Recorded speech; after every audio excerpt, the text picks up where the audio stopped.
Hello दोस्तों। आप लोग देख रहे हैं माउंट एजुकेशन। आज हम अपना एक नया सब्जेक्ट स्टार्ट करेंगे जिसका नाम है माइक्रो इकोनॉमिक्स।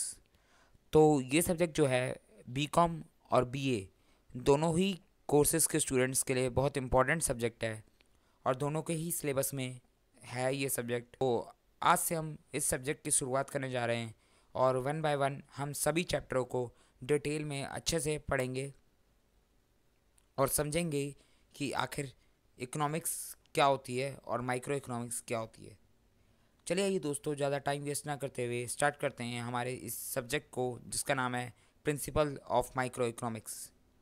उससे पहले अगर आप इस चैनल पर नए हैं तो आप इस चैनल को सब्सक्राइब कीजिए, वीडियो को लाइक कीजिए और बेल आइकन को प्रेस कर दीजिए।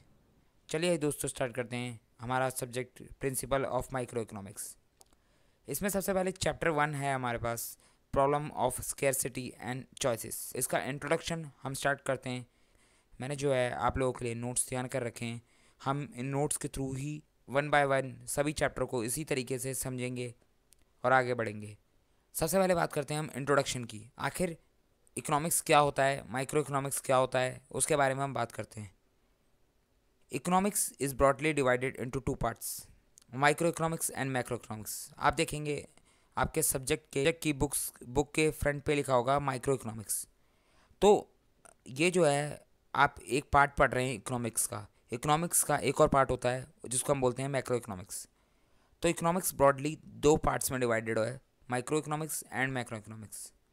हम माइक्रो इकोनॉमिक्स पढ़ने जा रहे हैं, हमारे सब्जेक्ट का नाम ही माइक्रो इकोनॉमिक्स है, तो हम कोई भी बात करेंगे तो माइक्रो इकोनॉमिक्स की करेंगे। मैक्रो इकोनॉमिक्स की बात हम नहीं करेंगे, बस थोड़ी सी करेंगे कि मैं आपको समझा दूंगा कि माइक्रो इकोनॉमिक्स होता क्या है। बाकी हम अपनी आने वाली क्लासेस में, इस क्लास में भी सारे डिस्कशन माइक्रो इकोनॉमिक्स के ऊपर करेंगे। तो micro economics is the study of individual level while macro economics is the study of whole economy.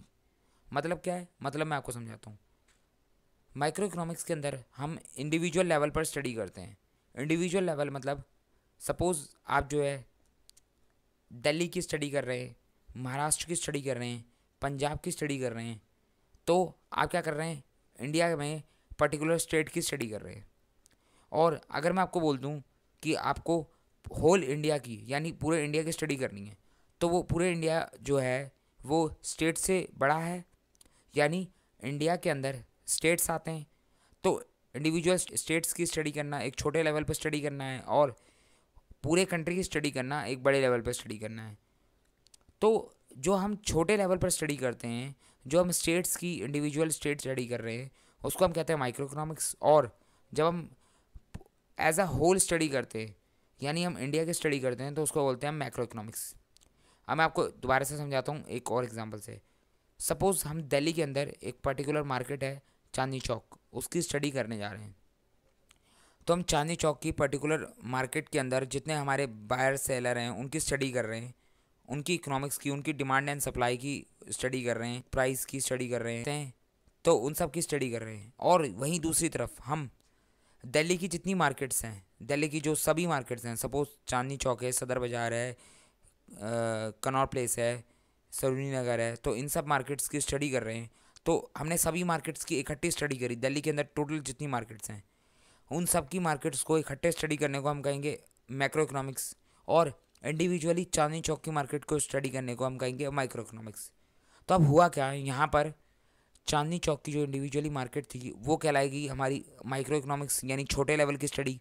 और हम एज अ होल सभी मार्केट्स दिल्ली के अंदर उसकी स्टडी कर रहे हैं, तो हमारी दिल्ली कहलाएगी मैक्रो इकोनॉमिक्स। अब आप देखो हमारे पिछले एग्जाम्पल में दिल्ली जो है हमारा माइक्रो इकोनॉमिक्स था और इंडिया हमारा मैक्रो इकोनॉमिक्स था, लेकिन इस बार हमारा दिल्ली मैक्रो इकोनॉमिक्स बन गया और पर्टिकुलर चांदनी चौक मार्केट जो है वो हमारी माइक्रो इकोनॉमिक्स बन गई। अब माइक्रो इकोनॉमिक्स और मैक्रो इकोनॉमिक्स ये कोई पर्टिकुलरली डिफाइन नहीं है, डिपेंड करता है आप छोटे लेवल पर किस चीज़ की स्टडी कर रहे हैं और बड़े लेवल पर किस चीज़ की स्टडी कर रहे हैं। तो किसी छोटे लेवल पर स्टडी करना एज़ कम्पेयर टू बड़े लेवल की स्टडी करना, तो उस छोटे लेवल को हम माइक्रो इकोनॉमिक्स कहते हैं और बड़े लेवल को हम मैक्रो इकोनॉमिक्स कहते हैं। मैं एक और एग्जांपल देता हूँ। सपोज़ आप जो है किसी जंगल में एक पर्टिकुलर पेड़ की स्टडी कर रहे हैं, तो वो उस पेड़ के स्टडी को कहेंगे हम माइक्रो इकोनॉमिक्स। और आप पूरे जंगल की स्टडी कर रहे हैं तो उसको कहेंगे हम मैक्रो इकोनॉमिक्स। और अगर मान लो हम एक एरिया के किसी पर्टिकुलर जंगल की स्टडी कर रहे हैं तो उसको कहेंगे हम माइक्रो इकोनॉमिक्स। और अगर हम एक पूरे स्टेट के अंदर जितने भी जंगल्स आते हैं उन सभी जंगल्स की स्टडी कर रहे हैं, यानी सारे एरिया के जंगल्स की स्टडी कर रहे हैं, तो वो कलेक्टिवली सारे एरिया के जंगल्स को मिलाकर हम क्या कर रहे हैं, उस पर्टिकुलर स्टेट के सभी जंगल्स की स्टडी करने को कहेंगे मैक्रो इकोनॉमिक्स। तो जंगल यहाँ पर माइक्रो भी बना मैक्रो भी बना, डिपेंड करता है कि आपने उससे छोटा लेवल किस चीज़ को लिया। तो आपको क्लियर हो गया होगा माइक्रो इकोनॉमिक्स और मैक्रो इकोनॉमिक्स क्या होता है। माइक्रो इकोनॉमिक्स मतलब study of the individual level, while macro economics is the study of whole economy. अब बात करते हैं economics. Economics is a subject matter that deals with economic problem related to human life. मतलब economic जो है वो एक ऐसा सब्जेक्ट है जो डील करता है इकोनॉमिक प्रॉब्लम्स, जो हमारी को इकोनॉमिक्स मतलब क्या होता है, पैसों की प्रॉब्लम्स, यानी फाइनेंशियल प्रॉब्लम, यानी रिसोर्सेज की प्रॉब्लम्स। तो इकोनॉमिक्स जो सब्जेक्ट है वो डील करता है इकोनॉमिक प्रॉब्लम्स से जो ह्यूमन लाइफ से रिलेटेड होती हैं। उस मतलब क्या है, एक एग्जांपल के थ्रू समझते हैं, आपको सब कुछ क्लियर हो जाएगा।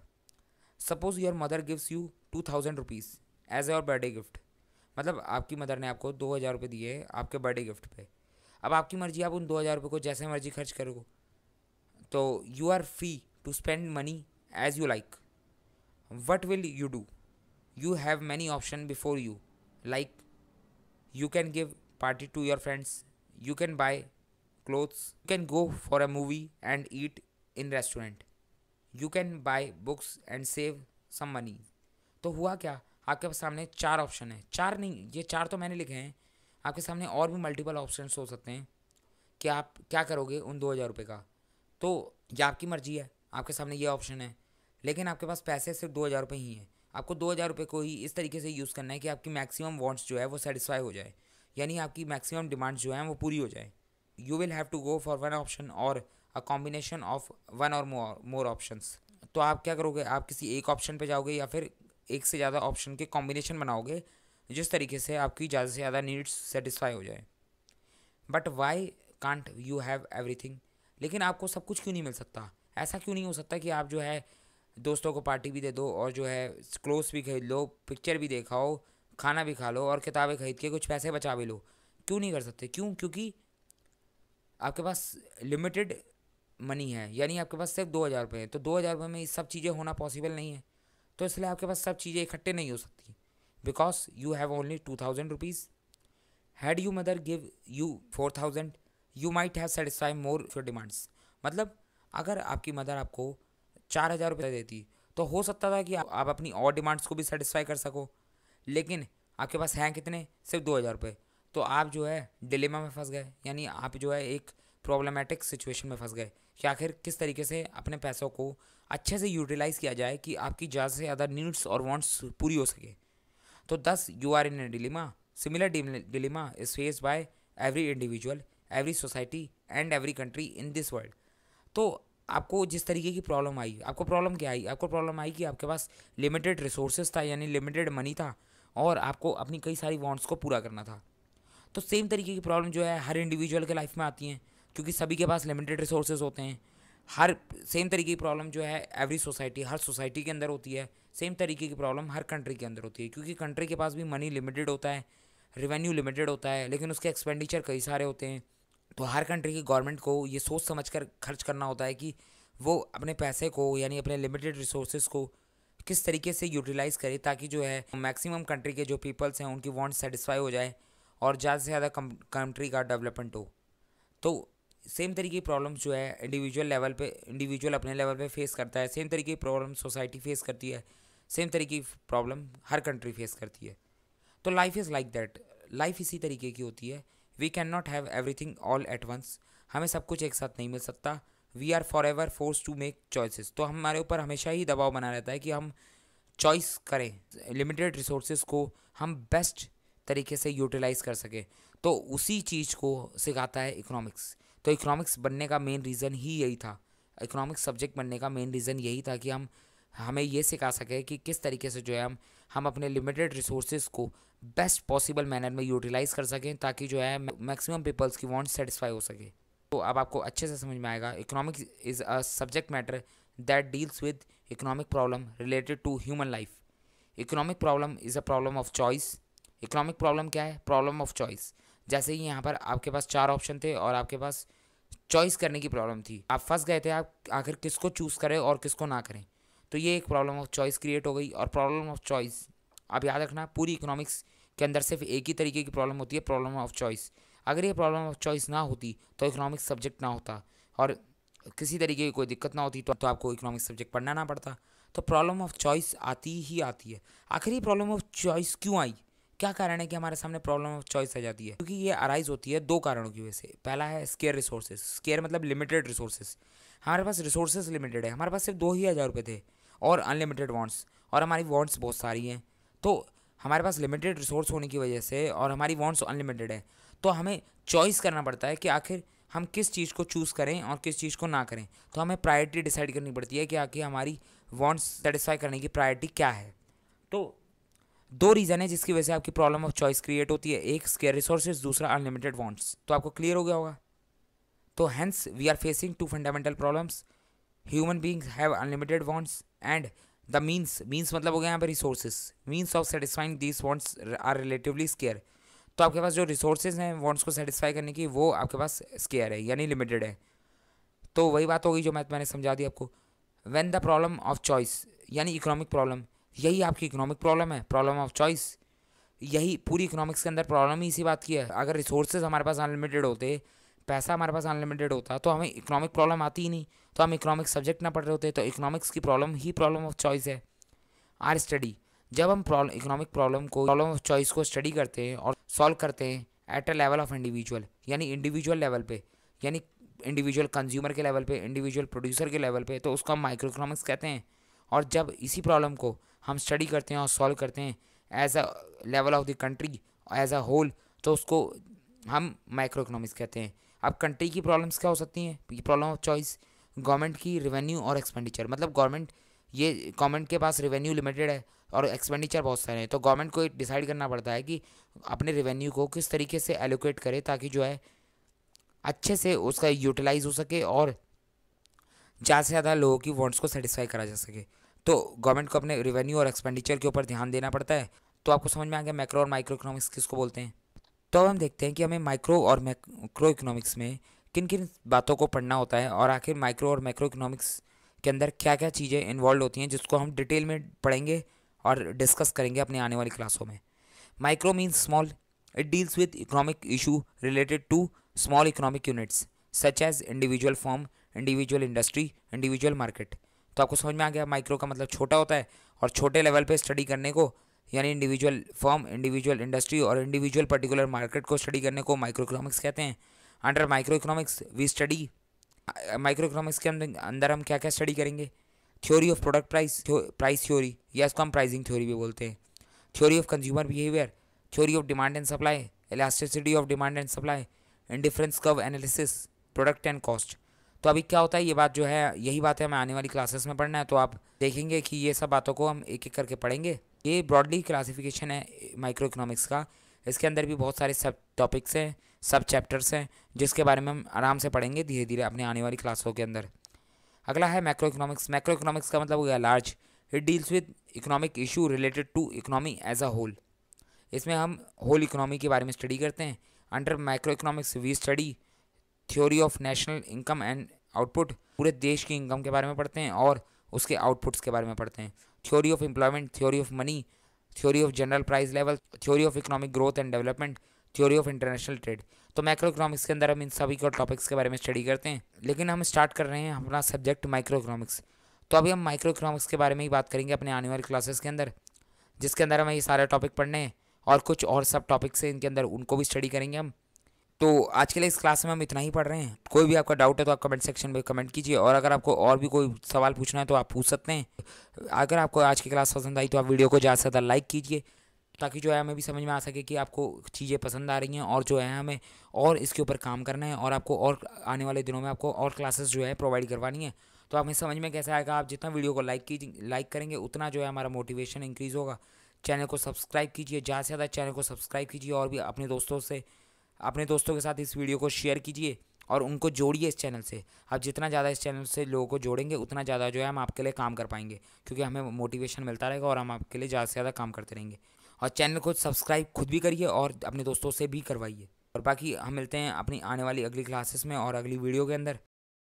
हेलो दोस्तों, आप लोग देख रहे हैं माउंट एजुकेशन। आज हम अपने माइक्रो इकोनॉमिक्स की सेकंड क्लास करेंगे। और मैं आप लोगों को बता दूं, ये जो क्लासेस हैं ये सभी कोर्सेज़ के लिए कॉमन है। सभी कोर्सेज़ के सिलेबस को ध्यान में रखते हुए इन क्लासेस को बनाया जा रहा है। तो आप लोग इस बात से बिल्कुल निश्चिंत हो जाइए कि आपका सिलेबस कवर होगा कि नहीं होगा। ये क्लासेस जो हैं BA programme, BCom honours, BA honours political science, BA honours English, और भी अगर कोई कोर्स है जिसके अंदर माइक्रो इकोनॉमिक्स आती है तो उन सभी कोर्सेज़ के लिए ये क्लासेस इक्वली इम्पॉर्टेंट है, क्योंकि सभी के सिलेबस को ध्यान में रखते हुए इन क्लासेस को लिया जा रहा है। तो आप लोग बिल्कुल निश्चिंत रहिए कि आपका सिलेबस कवर होगा कि नहीं होगा। आप देख सकते हैं इनके अंदर सभी कोर्सेज़ का सिलेबस कवर होगा। चलिए ये दोस्तों स्टार्ट करते हैं अपनी आज की क्लास। पिछली क्लास में हमने पढ़ा था, कहाँ तक पढ़ा था हमने? पिछली क्लास में हमने यहाँ तक पढ़ा था कि हमने देखे थे माइक्रो इकोनॉमिक्स और मैक्रो इकोनॉमिक्स के अंदर कौन कौन से टॉपिक्स आते हैं। आज हम बात करेंगे उससे आगे। हमारा अगला पॉइंट है डेफिनेशन ऑफ इकोनॉमिक्स। आखिर इकोनॉमिक्स की एक एक्चुअल डेफिनेशन क्या है, एक अच्छी डेफिनेशन क्या है जिसको आप एग्जाम में लिख कर आ सकते हैं। The term economics owes its origin to the Greek word oikonomia. तो ये जो इकोनॉमिक्स टर्म है इसका ओरिजिन कहाँ से हुआ है? इसका ओरिजिन हुआ है एक ग्रीक वर्ड से जो कि है ओक्योनोमिया। ओक्योनोमिया का मतलब होता है हाउस होल्ड। तो इकोनॉमिक्स शब्द जो है वो ग्रीक वर्ड से आया है, जो कि है ओक्योनोमिया, उसका मतलब होता है household. Economy is the study of how we work together to transform scarce resources into goods and services to satisfy our wants and how we distribute these goods and services among ourselves. मतलब क्या इस बात का? Economics जो है वो एक study है हाउ वी वर्क टुगेदर, किस तरह हम एक साथ मिलकर जो हमारे पास रिसोर्सेज हैं, स्केयर रिसोर्सेज हैं, लिमिटेड रिसोर्सेज हैं, उसको हम ट्रांसफॉर्म करते हैं यानी कन्वर्ट करते हैं, यानी उनसे हम गुड्स को प्रोड्यूस करते हैं, गुड्स और सर्विसेज को प्रोड्यूस करते हैं। हमारे पास रॉ मटेरियल है रिसोर्सेज के नाम पे, उस रिसोर्सेज को हम किस तरीके से जो है कन्वर्ट करते हैं गुड्स और सर्विसेज में, ताकि जो है ह्यूमन वांट्स सेटिस्फाई हो जाए। एंड सिर्फ बनाना ही इकोनॉमिक्स का पर्पस नहीं है, कन्वर्ट करना ही इकोनॉमिक्स का पर्पस नहीं है, इसके साथ साथ उसको जो है किस तरीके से हम सोसाइटी में डिस्ट्रीब्यूट करते हैं, उन गुड्स एंड सर्विसेज को आखिर सोसाइटी में किस तरीके से डिस्ट्रीब्यूट किया जाएगा, इसके बारे में भी समझाना इकोनॉमिक्स का काम है। इकोनॉमिक्स के अंदर हम किस बात को स्टडी करते हैं कि किस तरीके से जो है हम स्केयर रिसोर्सेज से गुड्स और सर्विसेज को बनाते हैं या स्केयर रिसोर्सेज को कन्वर्ट करते हैं गुड्स और सर्विसेज में, ताकि जो है हमारी वांट्स सेटिस्फाई हो सकें। एंड उन गुड्स और सर्विसेज को किस तरीके से डिस्ट्रीब्यूट करते हैं सोसाइटी के बीच में। तो ये तो हो गया इकोनॉमिक्स की डेफिनेशन। अब बात करते हैं इकोनॉमी क्या होती है। आपने कई बार देखा होगा इकोनॉमिक्स और इकोनॉमी, आपको इनके बीच कन्फ्यूज़न होगी, तो आज इस कन्फ्यूज़न को दूर करते हैं। इकोनॉमी का मतलब क्या होता है? Economy is a system in which people perform different activities to earn their living. Economy क्या होता है? इकोनॉमी एक ऐसा सिस्टम है जिसमें पीपल्स जो होते हैं, लोग जो होते हैं, वो डिफरेंट एक्टिविटीज़ करते हैं, या मैं कहूँ डिफरेंट इकोनॉमिक एक्टिविटीज़ करते हैं, ताकि जो है वो अपनी ज़िंदगी को चला सके, यानी अर्न कर सके अपनी लिविंग्स को। तो इसका एग्जांपल मैं आप लोगों को देता हूँ। जैसे कि फार्मर्स जो हैं वो क्या करते हैं? फार्मर्स खेत में काम करते हैं, प्रोडक्शन करते हैं। क्यों करते हैं? क्योंकि वो अपनी लिविंग्स को यानी अपनी डे टू डे ज़रूरतों को पूरा करना चाहते हैं। तो उसके लिए पैसा चाहिए, पैसे कमाने के लिए हमें इकोनॉमिक एक्टिविटीज़ करनी होती हैं। जैसे कि टीचर्स जो हैं स्कूल्स में पढ़ाते हैं, प्राइवेट कोचिंग्स में पढ़ाते हैं, ताकि जो है जिससे उनको पैसा मिल सके, उनकी लाइवलीहुड चल सके। जैसे कि डॉक्टर्स जो हैं वो हॉस्पिटल्स में काम करते हैं। क्यों? कहीं ना कहीं सब चीज़ों का एक मेन मोटिव पर्पस है अपनी लाइवलीहुड को चलाना, अपनी ज़िंदगी को चलाना, अर्न करना, ताकि जो है इकोनॉमी हर इंसान की चलती रहे, यानी वो जो है ज़िंदगी जीने के लिए पैसा कमाता रहे। तो इकोनॉमी का मतलब होता है एक ऐसा सिस्टम जिस सिस्टम के अंदर हर इंसान अपनी अपनी इकोनॉमिक एक्टिविटी कर रहा है ताकि उसकी ज़िंदगी चलती रहे। इस पूरे सिस्टम को हम इकोनॉमी कहते हैं। तो आपको समझ में आ गया होगा कि इकोनॉमिक्स क्या होता है और इकोनॉमी क्या होता है। अब हम बात करते हैं कॉजेज़ ऑफ इकोनॉमिक प्रॉब्लम। आखिर इकोनॉमिक प्रॉब्लम क्या थी? Problem of choice. जिन बच्चों ने पिछली क्लास नहीं ली है वो लोग पहले पिछली क्लास जाके अटेंड करें ताकि उनको ये क्लास और भी अच्छे से समझ में आए। और जो हमारी फर्स्ट क्लास है उसका लिंक आपको डिस्क्रिप्शन बॉक्स में मिल जाएगा। कॉजेज़ ऑफ इकोनॉमिक प्रॉब्लम, आखिर इकोनॉमिक प्रॉब्लम के कारण क्या हैं, आखिर choice problem of choice arise ही क्यों होती है, क्या कारण है जिसकी वजह से प्रॉब्लम ऑफ चॉइस अराइज होती है, और इकोनॉमिक प्रॉब्लम के कारण क्या है उसके बारे में हम बात करते हैं। Scarcity is the root cause of economic problem. Scarcity का मतलब होता है कमी होना, चीज़ों की कमी होना। तो रिसोर्सेज की कमी होना, scarcity is the root cause of economic problem. कमी होना एक बहुत बड़ी रूट कॉज है, यानी एक बहुत बड़ी जड़ है इकोनॉमिक प्रॉब्लम की। अगर हमारे पास रिसोर्सेज की कोई कमी ना होती तो हमें प्रॉब्लम ऑफ चॉइस फेज़ ही नहीं करनी पड़ती, और अगर हमें प्रॉब्लम ऑफ चॉइस फेज़ ही ना करनी पड़ती तो किसी तरीके की इकोनॉमिक प्रॉब्लम क्रिएट ही ना होती। तो scarcity is the root cause of economic problem. Scarcity of resources having alternate uses in relation to limited wants give rise to an economic problem। इसका मतलब क्या है, scarcity of resources तो है ही है साथ में, और उन resources का alternate use भी है। अब resources का alternate use कैसे है वो मैं आपको समझाता हूँ, आप देखोगे। alternate use of resources can be put to different alternate uses। resources जो है उनका different alternate यानी अलग अलग तरीके से यूज़ किया जा सकता है। आपको एग्जांपल देता हूँ। अ plot of land can be use for farming. एक प्लॉट ऑफ लैंड है हमारे पास, वो कितने अलग अलग कामों में यूज़ हो सकता है। वो फार्मिंग के लिए भी यूज़ हो सकता है, प्लेग्राउंड के लिए भी यूज़ हो सकता है, बच्चे उसमें खेल भी सकते हैं, शॉपिंग सेंटर के लिए भी यूज़ हो सकता है, शॉपिंग सेंटर भी बन सकता है उसमें, एक्सेट्रा। तो एक प्लॉट ऑफ लैंड कई सारी चीज़ों के लिए यूज़ हो सकता है। प्लॉट ऑफ लैंड, ये लैंड हमारे लिए क्या है, ये हमारे लिए रिसोर्सेज है। मैंने यहाँ पे लिखा हुआ है रिसोर्सेज क्या होते हैं। क्या होता है, रिसोर्सेज चार तरीके के होते हैं इकोनॉमिक्स के अंदर। लैंड, लेबर, कैपिटल, एंटरप्रेन्योर, इसके बारे में हम बात करेंगे अभी। और लैंड भी हमारा एक रिसोर्स है, और लैंड को हम कई अलग अलग ऑल्टरनेट यूज़ में ला सकते हैं, कई अलग अलग उसके यूजेस हो सकते हैं। तो ये हमें डिसाइड करना है कि हम इसका किस तरीके से यूज़ करते हैं ताकि जो है हमें मैक्सिमम सेटिस्फेक्शन मिल सके। तो रिसोर्सेज का ऑल्टरनेट यूज़ होता है। एक तो कमी रिसोर्सेज की वैसे भी थी, उस ऊपर से उसका ऑल्टरनेट यूज़ होना एक और प्रॉब्लम क्रिएट कर देता है, जिसकी वजह से इकोनॉमिक प्रॉब्लम अराइज हो जाती है। स्केर्सिटी ऑफ रिसोर्सेज, रिसोर्सेज की कमी होना, हैविंग ऑल्टरनेट यूज़, साथ में उसके ऑल्टरनेट यूज़ भी हैं। तो एक तो वैसी रिसोर्सेज की कमी है, ऊपर से उसमें उसके ऑल्टरनेट यूजेस भी हैं। ये एक और प्रॉब्लम क्रिएट हो गई कि हम आखिर प्रॉब्लम ऑफ चॉइस और बढ़ गई कि रिसोर्सेज को कौन से काम में इस्तेमाल करें क्योंकि उसके ऑल्टरनेट यूज़ हैं। In relation to unlimited wants, ऊपर से वांट्स जो हैं वो हमारी अनलिमिटेड है। Gives rise to an economic problem, तो ये इकोनॉमिक प्रॉब्लम को क्रिएट करता है, यानी ये कारण है इकोनॉमिक प्रॉब्लम के होने के। तो इसी एक लाइन के अंदर तीन पॉइंट्स हमारे निकल के आते हैं। एक है हमारे सामने अनलिमिटेड वांट्स, दूसरा है हमारे सामने लिमिटेड रिसोर्सेज यानी स्केर्सिटी ऑफ रिसोर्सेज, और तीसरा है हमारे पास ऑल्टरनेट यूज़ ऑफ रिसोर्सेज। ठीक है, इसी डेफिनेशन से तीन पॉइंट्स हमारे निकल के आए जो कहलाते हैं हमारे three causes of economic problem. Unlimited wants, unlimited wants, human wants are unlimited, human के वांट्स तो अनलिमिटेड होते हैं, तो उसके बारे में तो कोई बात ही नहीं कर सकते। लिमिटेड रिसोर्सेज, रिसोर्सेज जरूर हमारे पास लिमिटेड होते हैं। हमारे पास इकोनॉमिक्स के अंदर आप याद रखेंगे कि चार तरीके के रिसोर्सेज होते हैं, land, labour, capital, entrepreneur. Land अभी मैंने आपको बताया, लेबर जो हमारे एम्प्लॉयज़ होते हैं, जो हमारे वर्कर्स होते हैं, वो भी हमारे रिसोर्सेज का ही पार्ट होते हैं क्योंकि वो भी हमारे लिए बहुत ज़रूरी हैं। अगर वो ना हो तो हमारी प्रोडक्शन नहीं हो सकती, हमारा कोई काम नहीं हो सकता।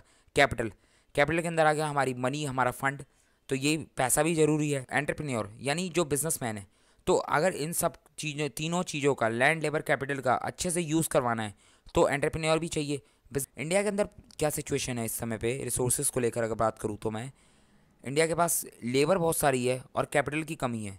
और अगर बात करूँ यूएसए की ठीक उल्टी सिचुएशन है, उसके पास लेबर की कमी है और कैपिटल बहुत सारी है। इसलिए आप लोगों ने सुना होगा कि कई लोग जो हैं यहाँ से फॉरेन जो है चले जाते नौकरी के लिए। क्यों? क्योंकि वहाँ पर लेबर की ज़रूरत है, वहाँ पर लोगों की ज़रूरत है, तो वहाँ पर जॉब मिलना काफ़ी आसान है।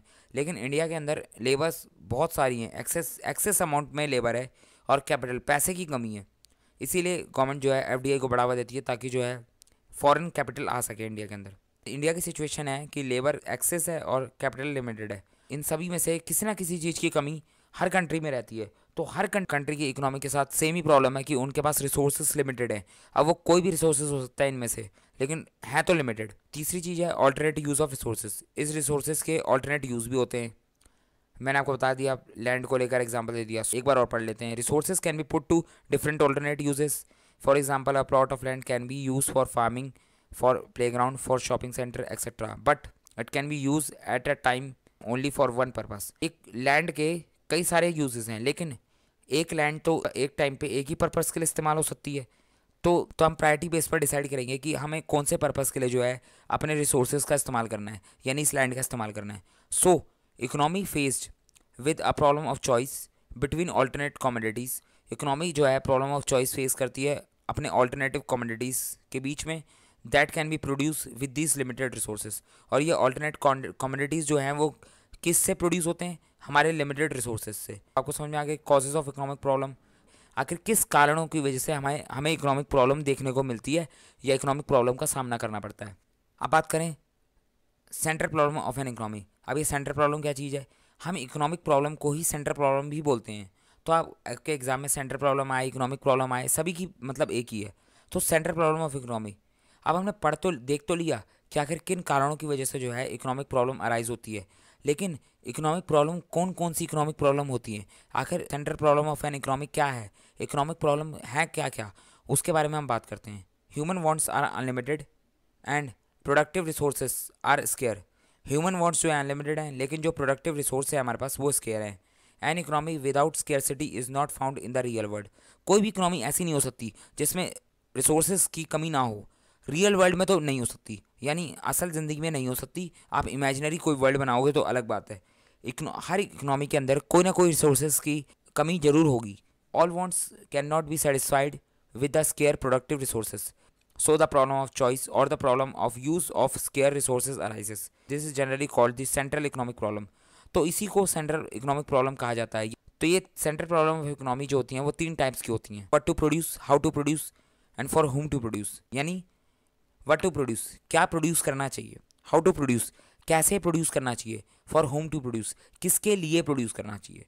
तो ये तीन बातों को हम डिटेल में डिस्कस करेंगे और डिटेल में इनके बारे में चर्चा करेंगे। मैं आपको चार्ट्स भी बनवाऊंगा इसको लेकर अपनी अगली क्लास में। तो इस क्लास के लिए इस वीडियो में इतना ही। बाकी आपको वीडियो कैसी लगी आप जो है कमेंट सेक्शन में इसका फीडबैक दे सकते हैं। मैं जानबूझ के छोटी छोटी वीडियोज़ बनाऊँ ताकि जो है आप लोग को बोरिंग भी ना हो और जो है थोड़ा थोड़ा टाइम निकाल कर इन क्लासेस को देख सकें। तो अगली वीडियो के अंदर हम बात करेंगे हमारी तीनों सेंट्रल प्रॉब्लम के बारे में, हम डिटेल में डिस्कशन करेंगे। और कोई डाउट हो तो कमेंट सेक्शन में पूछिए। वीडियो पसंद आए तो वीडियो को लाइक कीजिए, चैनल को सब्सक्राइब कीजिए और वीडियो को ज़्यादा से ज़्यादा शेयर कीजिए ताकि हमें भी मोटिवेशन मिल सके और हम भी आपके लिए ऐसी ही क्लासेस लाते रहें। हेलो दोस्तों, आप लोग देख रहे हैं माउंट एजुकेशन। लास्ट क्लास में हम central problem of an economy पढ़ रहे थे। तो सेंट्रल प्रॉब्लम की हमने शुरुआत करी थी, उसी के आगे आज हम इस क्लास को कंटिन्यू करेंगे कि सेंट्रल प्रॉब्लम ऑफ इकोनॉमी क्या क्या होती हैं। क्लास स्टार्ट करने से पहले अगर आप इस चैनल पर नए हैं तो आप इस चैनल को सब्सक्राइब कर दीजिए, वीडियो को लाइक कीजिए और बेल आइकन को प्रेस कर दीजिए। चलिए ये दोस्तों बात करते हैं हमारी central problem of an economy की। तो जैसा कि हमने देखा था कि central problem of economy create होने के तीन बेसिक रीज़न होते हैं। पहला अनलिमिटेड वांट्स, दूसरा लिमिटेड रिसोर्सेज और तीसरा alternate use of limited resources. तो ये तीन हमने कारण देखे थे। तो ये तो हमें पता चल गया कि सेंट्रल प्रॉब्लम ऑफ इकोनॉमी आखिर अराइज कैसे होती है। तो अब हम देखते हैं कि आखिर सेंट्रल प्रॉब्लम ऑफ इकोनॉमी कौन कौन सी होती हैं। तो there are three types of central problem. What to produce, how to produce, for whom to produce. यानी क्या प्रोड्यूस करना है, कैसे प्रोड्यूस करना है और किसके लिए प्रोड्यूस करना है। सबसे पहले बात करते हैं क्या प्रोड्यूस करना है। This problem has two dimension. इस प्रॉब्लम के दो डायमेंशन है, यानी इस प्रॉब्लम के अंदर भी दो सब प्रॉब्लम्स है। पहली, what goods are to be produce, आखिर कौन से गुड्स को प्रोड्यूस करना है, and in what quantity goods are to be produce, और जिन गुड्स को प्रोड्यूस करना है उनको कितनी क्वांटिटी में प्रोड्यूस करना है। पहले तो ये डिसाइड करो कि कौन से गुड्स प्रोड्यूस करने हैं, उसके बाद एक बार अगर डिसाइड कर दिया कि कौन से गुड्स प्रोड्यूस करने हैं तो फिर ये भी डिसाइड करो कि इन गुड्स को कितनी क्वांटिटी में प्रोड्यूस करना है। तो ये दो सब प्रॉब्लम है हमारे व्हाट टू प्रोड्यूस के अंदर। एक एक करके देखते हैं दोनों को। What goods are to be produce मतलब कौन से गुड्स प्रोड्यूस करने चाहिए। उससे पहले हमें ये पता होना चाहिए गुड्स कितने टाइप के होते हैं। There are basically two types of goods, capital goods and consumer goods. तो दो टाइप के गुड्स होते हैं, कैपिटल गुड्स और कंज्यूमर गुड्स। कैपिटल गुड्स क्या होते हैं और कंज्यूमर गुड्स क्या होते हैं इसको देखेंगे। Production of both capital goods and consumer goods is essential for the economy. मतलब कैपिटल गुड्स और कंज्यूमर गुड्स दोनों की ही प्रोडक्शन ज़रूरी होती है इकोनॉमी के लिए। ऐसा नहीं कर सकते हम कि कैपिटल गुड्स को प्रोड्यूस करें और कंज्यूमर को ना करें, या कंज्यूमर को करें और कैपिटल को ना करें। दोनों की ही ज़रूरत है इकोनॉमी को आगे बढ़ाने के लिए और इकोनॉमी की ग्रोथ के लिए। अब capital goods like plant and machinery are needed for further production and future growth. Capital goods हो गए हमारे प्लांट एंड मशीनरी, यानी वो गुड्स जो हमें फर्दर प्रोडक्शन में मदद करते हैं, यानी एक हैवी अमाउंट जो हम इन्वेस्ट करते हैं फॉर फ्यूचर ग्रोथ। आपने देखा होगा, हम एक बार कोई मशीन लेके आते हैं तो मशीन क्या हम एक ही बार में कंज्यूम कर लेते हैं? नहीं, वो मशीन हमारे कई सालों तक चलती है और हमें जो है आने वाले कई सालों तक उससे कुछ एक्टिविटी करते हैं जिससे हमें फ़ायदा मिलता है, फ्यूचर में भी बेनिफिट मिलता रहता है।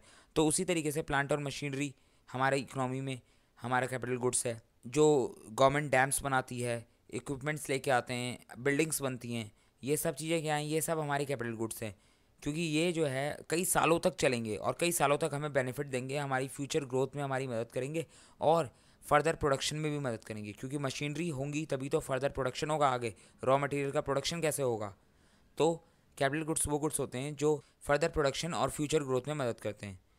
Consumer goods are needed for present consumption, यानी कंज्यूमर गुड्स वो होते हैं जो प्रेजेंट कंजम्पशन के लिए ज़रूरी होते हैं। यानी प्रेजेंट कंजम्पशन हो गया, उसी समय लिया और उसी समय कंज्यूम कर लिया।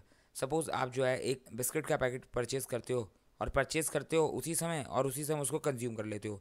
तो कंज्यूमर गुड्स, कंज्यूम करने के लिए जो गुड्स परचेज़ किए जाते हैं या बनाए जाते हैं उसको बोलते हैं कंज्यूमर गुड्स।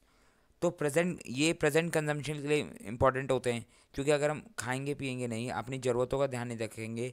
क्लोथ्स क्या है? क्लोथ्स हमारे लिए कंज्यूमर गुड्स है। क्यों? क्योंकि जब बनते हैं तो उसके बाद हम उसको यूज़ करते हैं। ऐसा तो है नहीं आने वाले कई सालों तक, लंबे लंबे सालों तक, 8-10 साल 20 साल तक हमें वो फ़ायदा पहुँचाएंगे, नहीं। मुश्किल से 1-2 महीने हम पहनते हैं उन्हें, उसके बाद जो है हम दूसरे कपड़े खरीद लेते हैं। तो कहीं ना कहीं क्या होता है, उसके बाद हम उनको नहीं पहनते, क्योंकि वो हमारे लिए एक कंज्यूमर गुड्स है जिसको हम प्रेजेंटली कंज्यूम करेंगे, उसके बाद हमारे लिए वो बेकार है। तो consumer goods are needed for present consumption if the limited resources are largely used for production of capital goods like machine equipment dams etc, the future growth will high। अगर हम अपना maximum amount of resources capital goods की production में लगा दें तो उससे होगा क्या? कैपिटल गुड्स ज़्यादा जनरेट हो जाएंगी और कैपिटल गुड्स ज़्यादा जनरेट होने से हमारी फ्यूचर ग्रोथ बढ़ जाएगी। But lack of consumer goods would mean that the present generation will have a low standard of living. लेकिन इसका एक नुकसान है, इससे क्या होगा? जो कंज्यूमर गुड्स होंगी उसकी कमी हो जाएगी, क्योंकि आपने तो अपने सारे रिसोर्सेज किस में लगा दिए? कैपिटल गुड्स में। तो आपके कंज्यूमर गुड्स प्रोड्यूस ही नहीं होंगे, और कंज्यूमर गुड्स प्रोड्यूस नहीं होंगे तो जो प्रेजेंट कंजम्पशन है उसमें कमी आ जाएगी, और उसकी वजह से हमारा स्टैंडर्ड ऑफ लिविंग लो हो जाएगा। प्रेजेंट जनरेशन सफ़र करेगी, उसका स्टैंडर्ड ऑफ लिविंग लो हो जाएगा अगर हमारे कंज्यूमर गुड्स में कमी आई तो कैपिटल गुड्स अगर हम प्रोड्यूस करते हैं तो हमारी फ्यूचर ग्रोथ तो ज़रूर हाई हो जाएगी, लेकिन कंज्यूमर गुड्स में कमी आ जाएगी, जिसकी वजह से हमारी प्रेजेंट जनरेशन सफ़र करेगी। अगर आपके पास आज के लिए कंज्यूम करने के लिए कुछ नहीं होगा तो फ्यूचर में बचा के आप क्या करोगे? अगर आप आज जो है सफ़र कर रहे हो हद से ज़्यादा, तो हर इंसान कहता है पहले मैं आज तो जी लूँ, उसके बाद मैं अपने भविष्य की सोचूंगा। अगर आज आपके पास खाने को पैसा नहीं हो और आप कह रहे हो नहीं नहीं हम खाएंगे नहीं, मर जाएंगे लेकिन फ्यूचर के लिए बचाएंगे, तो क्या फ़ायदा ऐसे बचाने का? तो ये इसका भी कोई फ़ायदा नहीं है। लेकिन सारा ही आज कंज्यूम करना और फ्यूचर के लिए कुछ ना बचाना, ये भी समझदारी की बात नहीं है। तो हमें इस तरीके का बैलेंस क्रिएट करना पड़ता है ताकि जो है हम आज भी सफ़र ना करें और फ्यूचर में भी हमें सफ़र ना करना पड़े। Similarly, if the limited resources are largely used for production of consumer goods, the present generation will enjoy quality of life, but due to lack of capital goods would mean that the future growth will suffer। अगर आप अपना maximum amount of resources consumer goods की production में लगा देते हो तो क्या होगा? आपके पास कंज्यूमर गुड्स तो बहुत सारे हो जाएंगे, यानी प्रेजेंट जनरेशन जो है वो इंजॉय करेगी गुड क्वालिटी ऑफ लाइफ, लेकिन जो फ्यूचर ग्रोथ होगी, इकोनॉमी की फ्यूचर ग्रोथ होगी, वो रुक जाएगी, वो सफ़र करेगी। क्यों? क्योंकि आपके पास फर्दर प्रोडक्शन के लिए कैपिटल गुड्स होंगे ही नहीं।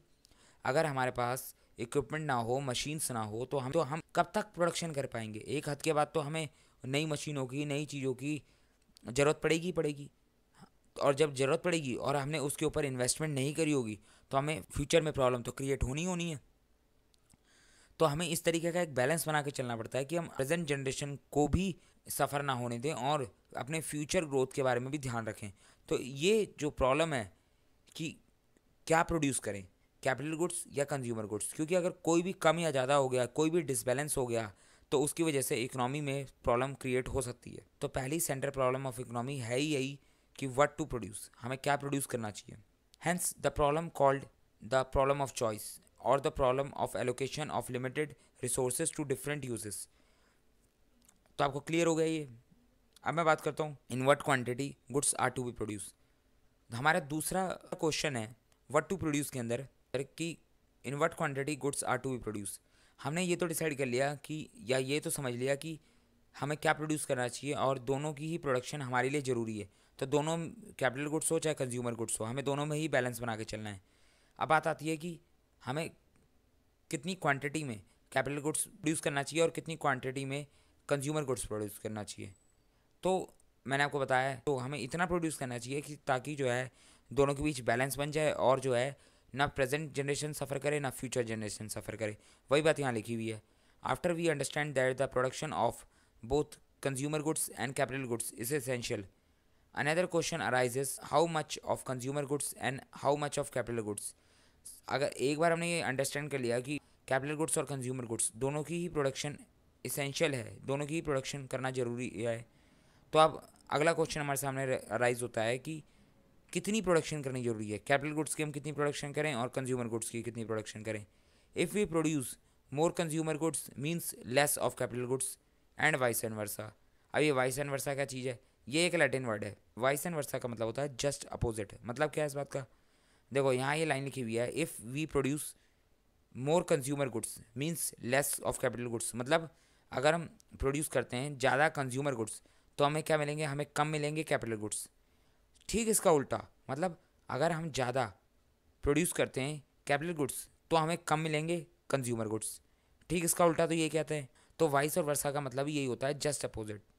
हम पढ़ रहे थे व्हाट टू प्रोड्यूस, तो व्हाट टू प्रोड्यूस के अंदर आपके सामने दो प्रॉब्लम दिखाई दी आपको, what goods are to be produce and in what quantity goods are to be produce. हमने व्हाट टू प्रोड्यूस देख लिया, अब हम देखते हैं how to produce. How to produce का मतलब हो गया कैसे प्रोड्यूस करें। तो आइए देखते हैं उसके बारे में। Resources are limited and as such they are to be used in the best possible manner so that maximum output can be made available for them। तो resources हमारे पास limited है, वो तो हमें पता है, और resources का इस तरीके से best possible manner में यूज़ करना है कि हमारा maximum output निकल के आ सके। तो हम maximum output निकालना चाहते हैं, तो उसके लिए क्या करना पड़ेगा? हमें resources का best possible वे में यूज़ करना पड़ेगा, क्योंकि हमारे पास रिसोर्सेज लिमिटेड ही हैं। So this problem require deciding by what method technique is adopted for production of goods and services. ये जो प्रॉब्लम है हाउ टू प्रोड्यूस की, इसमें होता क्या है? इसमें हमें डिसाइड करना होता है कि हमें कौन सा मेथड या टेक्निक को अडॉप्ट करना है प्रोडक्शन करने के लिए। अपने गुड्स और सर्विस की प्रोडक्शन करने के लिए हमें कौन से मेथड और टेक्निक को अडॉप्ट करना है, ये डिसाइड करना ही हाउ टू प्रोड्यूस कहलाता है। अब प्रोडक्शन करने की दो मेथड या कहूँ मैं दो टेक्निक्स होती हैं। एक होती है लेबर इंटेंसिव टेक्निक, दूसरी होती है कैपिटल इंटेंसिव टेक्निक।